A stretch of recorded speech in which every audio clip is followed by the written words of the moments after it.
Hello नमस्कार मित्रमैत्रिणींनो. मी आज तुम्हाला म्हणजे माणूस किती आयुष्याच्या मी तर म्हणते जोपर्यंत आयुष्य संपत नाही तोपर्यंत माणसाची आयुष्याची शाळा बंद होत नाही. आयुष्याची शाळा म्हणजे मिळणारं शिक्षण आणि घेतलं जाणारं ज्ञान याच्यात कधी कमतरता होत नाही असं मला तरी नक्कीच वाटतं म्हणजे 100% वाटतं. आता म्हणजे मला एक तुम्हाला सांगायचं आहे बरं का, मलाही ते प्रचलित नव्हतं म्हणे, पण मला नव्हती माहिती ते. आम्ही पेट्रोल भरायला पेट्रोल पंपावर गाडी उभी राहिली. पावसाळ्याचे दिवस होते. पावसाळ्याचे दिवस असल्यामुळं आम्ही म्हणजे तिथं काय होतं, त्या पेट्रोल पंपाच्या अगदी साईडला अगदी जवळच तर तिथं त्याच्याजवळ त्या पंपाच्या जवळच अगदी प्लॅस्टिकच्या पिशव्या अगदी अशा उघडून आधी तयारीत ठेवलेल्या होत्या.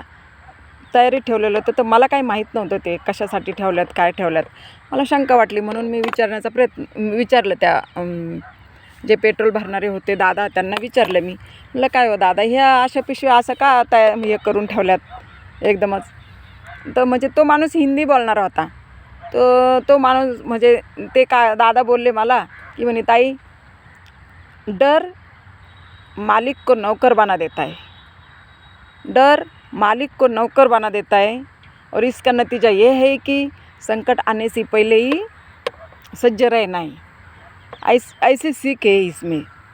इसलिए कभी भी देखो तो किसी के भी मन में डर हो, कौन सा भी डर हो, वो डर के वास्ते वो ये कुछ करता है, वो कुछ करता है, सब कुछ ऐसा वैसा करता है असं त्याने मला त्याच्या भाषेत हिंदीत सांगितलं मला. त्याच्यामुळे म्हणजे मला पण असं एवढं आकलन नव्हतं ना, आणि ते आकलन झालं ना तर मला पण एकदम असं भारी वाटलं की बघा, मला आज ह्या म्हणीचा हिंदीतली म्हण आहे ती, पण मला ते नव्हतं माहिती. तर त्या म्हणीचा मला उलगडा झाला की डर मालिक को नौकर बना देता है. भलेही असं याची मला प्रचिती झाली. त्याच्यामुळे मला त्या शब्दाचा एवढा आनंद झाला, त्या म्हणीचा अर्थ कळाल्यानंतर, की खूप मलाच भारी वाटलं. आणि म्हणून मला त्या शब्दावर मला तो व्हिडिओ बनावा वाटला आहे, म्हणून मी बनवला आहे. तरी पण हा माझा व्हिडिओ तुम्हाला कसा वाटला, काय वाटला, हे तुम्ही मला मोजक्या शब्दात सांगा. आवडला असेल तर लाईक, शेअर आणि सबस्क्राईब करायला विसरू नका मित्रांनो. धन्यवाद.